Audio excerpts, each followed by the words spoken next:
Welcome to Sparks Cast, the podcast where we talk about this month's Sparks event. Hi, I'm Chris Reed, the founder of Sparks.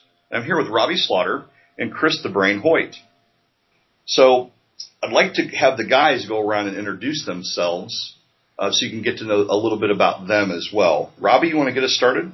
Sure, Chris. Well, my name is Robbie Slaughter, and I run a consulting and speaking agency, Excellawork. So we provide business speakers and business consultants to other organizations. And like you, Chris, I love TED. I love going to TEDx events or watching TED videos. They're inspiring for me. And a lot of what we do in our business is help find speakers to find inspiring or educational or entertaining messages. And so this program, Sparks, is great for us, and I love being part of it. My name is Chris the Brain, and I am a megalomaniacal narcissist bent on world domination. But, every supervillain needs a hobby. It was either this or interior design. So what I like doing for a living is marketing and business strategy. It's a little bit of good practice when looking at taking over the world. But in general, I've always loved social engineering and psychology and economics. So helping businesses figure out how they plug into the world and what steps they can take to grow is probably the thing I enjoy doing most. And my name is Chris Reed, and when I'm not founding and working on Sparks, I have a marketing strategy consulting firm called Cast a Bigger Net, and I'm partnered with Chris Hoyt, or Chris the Brain, excuse me, and we help companies develop sustainable marketing strategies to grow their businesses. So let's get on to talking about the show. This one was actually last night. What a great crowd, I thought. It was probably one of our record-setting in attendance. We had three speakers. Our first speaker was Doug Edmondson.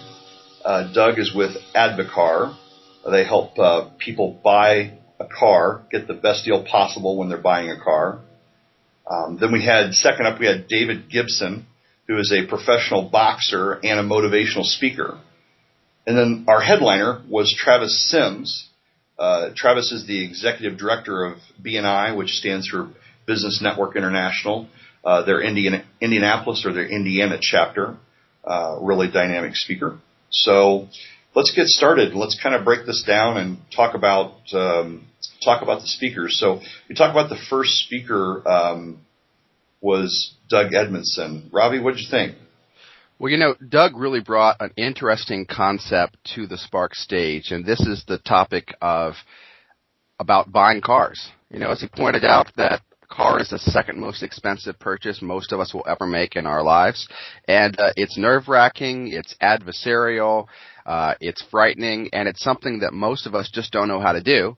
And with all of his experience in the car industry, he presented some clever points, I thought, that really pointed out, the pain that are involved in buying a car and the fact that you can feel really alone.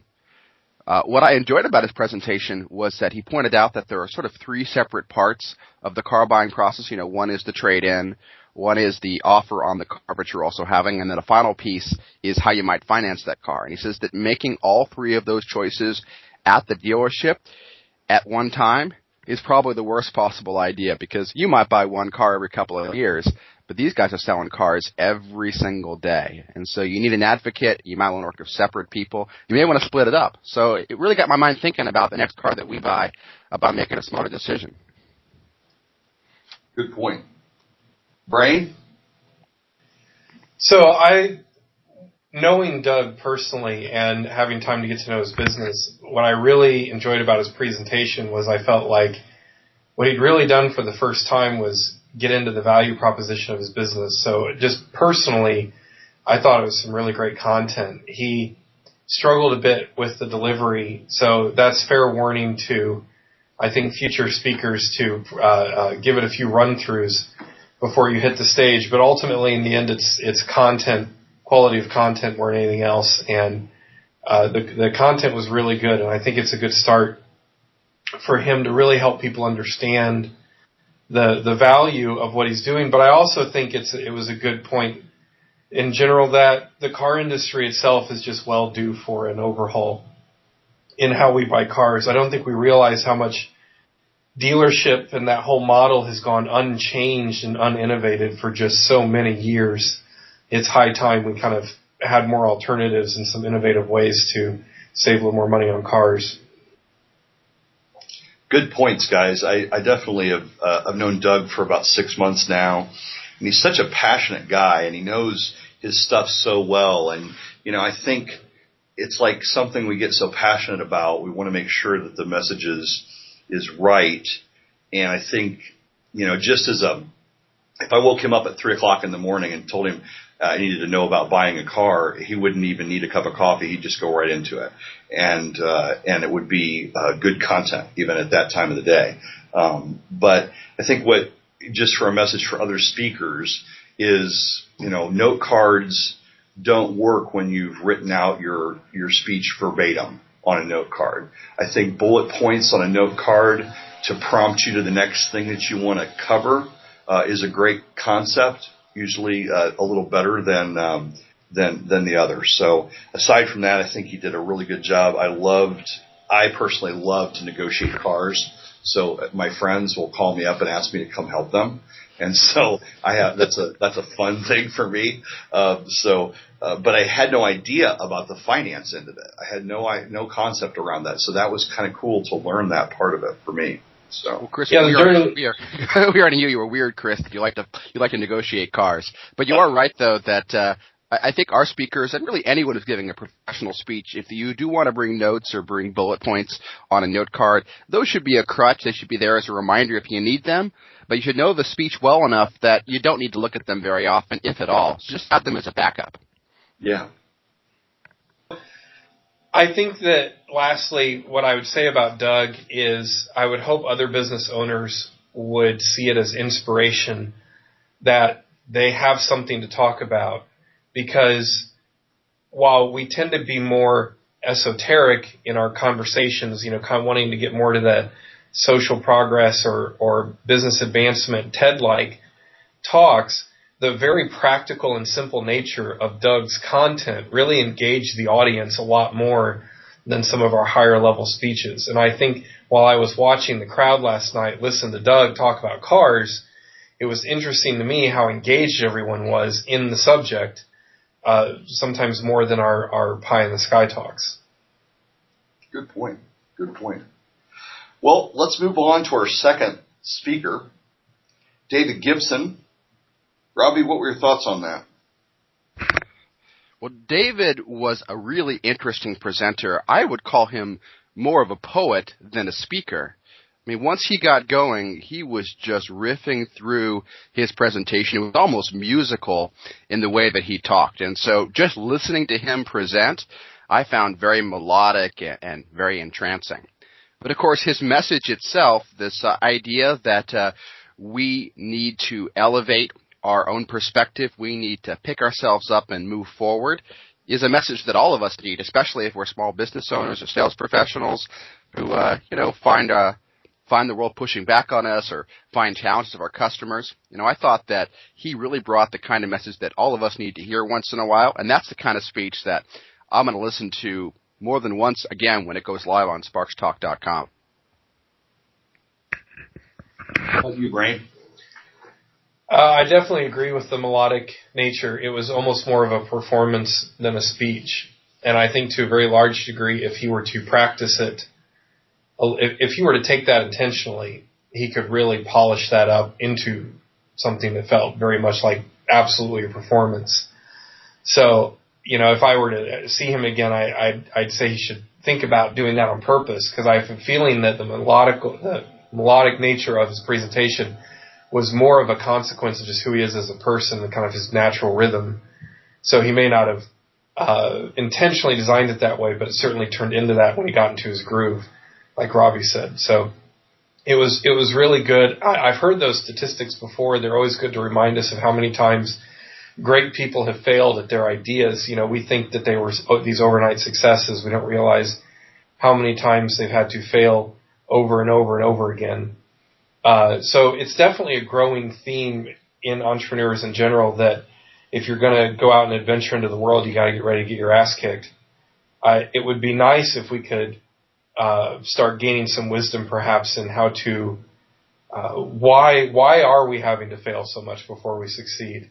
I think is the next question I'd love to hear some people try to tackle. I'm going to have to echo both your comments because, it was just his energy was just transformational. It really converted the crowd. You could feel the energy in the room just pop up about a minute and a half into his talk when they suddenly got where he was at. But definitely performance. You could see that he's very passionate about helping others see their potential and elevate themselves. So very, very inspired. He's a young guy, and I really think he's got a long, great career ahead of him, so to speak, in what he's doing. Someone that I would think we could have back again, maybe even like a headliner in a year or so. And I think, if people want to get a concept of him, there'll be a link on the blog back to his website. I think that's elevationisamust.com, I believe. And he's got another video on there of about a 7 or 8 minute speech that's is just like that. It's a performance piece. It's just really interesting and exciting, and you can't help but just kind of get fired up at that feeling that you got. So, good stuff. All right. Let's move on to our headliner. We have Mr. Travis Sims.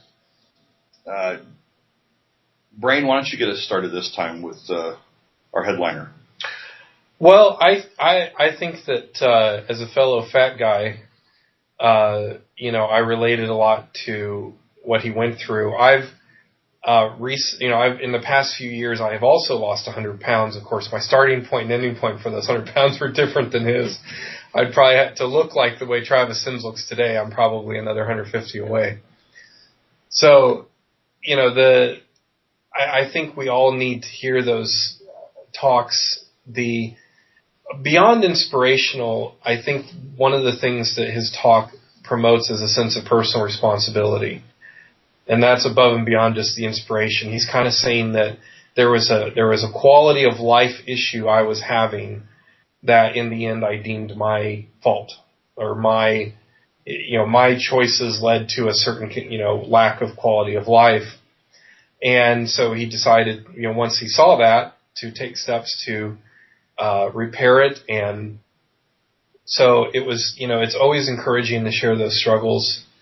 And I know that I would love to be able to give a similar presentation or at least have a similar story, 2 years down the road for me as well. So. Robbie? Well, Travis is a guy that loves to be on stage. As you mentioned in his introduction, he spent 10 years as a professional magician, entertainer, presenting to audiences all over the country. He was even on a taping of the Oprah Winfrey Show. And so for someone like that who loves being in front of crowds, to stand up and with great humility admit that he was 100 pounds overweight, I thought that was very powerful, to do that in front of us as an audience and also to do it, as he admitted, on Facebook. So I really appreciated his humility of setting his goal in a public place. But what I liked about Travis's presentation the most was that it was very practical in his advice. He said that if you're going to set a goal to do something that's huge, whether it's lose 100 pounds or make changes in your business or be a better father or husband in your family or whatever it is, you need to have a practical process of setting the goal, then making the plan, then putting the plan into action, not giving up, making it happen, and then finally reaching your goal. So the practicality of it really appealed to me because so often we have these general ideas of what we want to do, but until we sit down and say, okay, I'm going to do this, and here's how I'm going to engage people around me in my goal, then it may not really happen. So I thought it was a great presentation and a great way to put a goal like that into practical perspective. So 2 thoughts I had on that I didn't think of initially is, people always talk about the dark side of social media, and there's kind of always this constant cynicism and buzz that, social media is somehow ruining our culture. Travis's presentation kind of pointed out a positive use of it. He was being transparent personally and engaging his own connections on social media as a way to hold himself accountable to his mission. And we know a friend, Doug Carr, who's kind of been doing a similar thing on social media. And it's kind of an example of the better angels of our nature, that when we're transparent about our weaknesses as opposed to hiding our weaknesses, people tend to be more understanding and supportive of us. It's more that when we're hiding our weaknesses that we kind of get the gossip and the skepticism. So that's a great example. And then I also thought about the fact, I forgot that he was a magician. So, making 100 pounds disappear wasn't a bad trick. I didn't think about that till later. I love it. I gotta say, I think of the three speakers, Travis was obviously the most professional speaker with the most experience. But you could tell, that this meant a lot to him personally. This was such a personal talk for him. I think if we'd asked him to get up and do a magic show, it wouldn't have been impactful for him as much as it would have been for us. Travis is somebody that I've known for years, and I've got a picture of the two of us together before he lost the weight, and it's kind of like that picture of you and me and Doug Carr, kind of thing. So we call ourselves 8 foot wide marketing when Doug Carr and Chris Hoyt and I get together.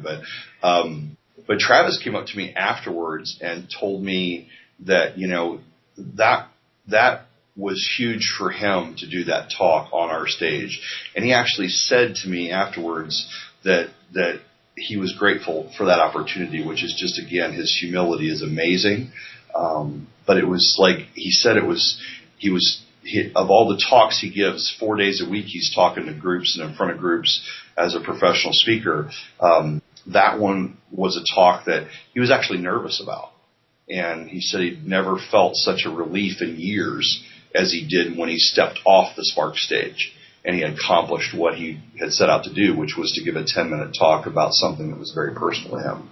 So I just have a huge respect for that man. I just want to make a note that you keep saying his talk was heavy, and I think we should say that his talk was at least slim. It was slim.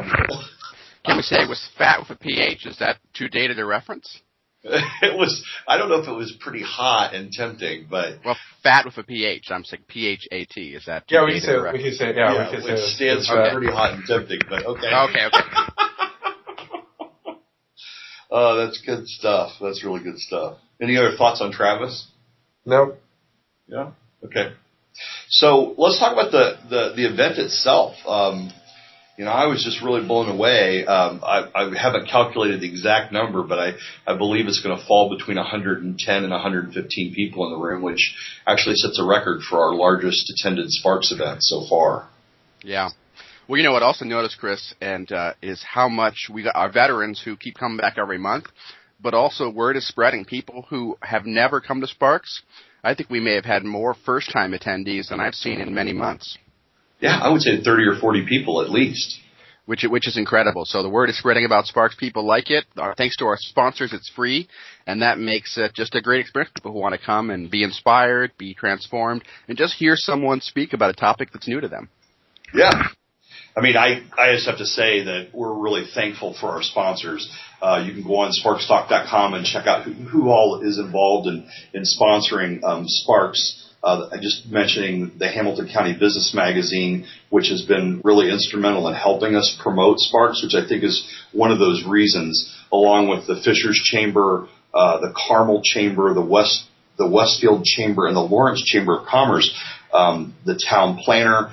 All of these community calendars now feature Sparks as a community event, and it's through those sponsors' dollars that make it able for us to be able to do the video production work, put it online on sparkstalk.com, so you can watch these videos over the last 2 years and share them with your friends. And so I really think that it's kind of culminating. I really feel like in the last 3 or 4 months, we've just seen this building go of people talking about Sparks, hearing about Sparks. At least once a week I have someone in passing bring Sparks up that they heard about it from someone else.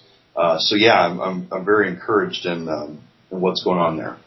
Just as a public service announcement, I think it would benefit our listeners to know that last night they had local brewed red IPAs for $2. So some people might be thinking, hey, it's a bar at a public networking event. I'm going to get ready to get milked when I go to get my alcohol. But the truth of the matter is that they're showing us some love there, and it seems like almost every time we go, you can get pretty cheap booze for the evening if you ask them what the specials are. So I just want to point that out because that's obviously one of the perks. But Moondog Tavern's been extremely generous hosts, and they're definitely reasonable if that's of interest to you. Yeah, I was going to say that I think one of the things that is said a lot, but maybe goes understated, is how fantastic the Moondog Pizza is, and thanks to our community sponsor Rainmakers that provides that pizza. It's like one of those little things. It's like we don't advertise free pizza, but yet everybody raves about the Moondog Pizza. Yeah, it is good. It's good old greasy, satisfying bar pizza. And only Chris the Brain Hoyt would point out that cheap beer is a public service announcement. Right. Yes.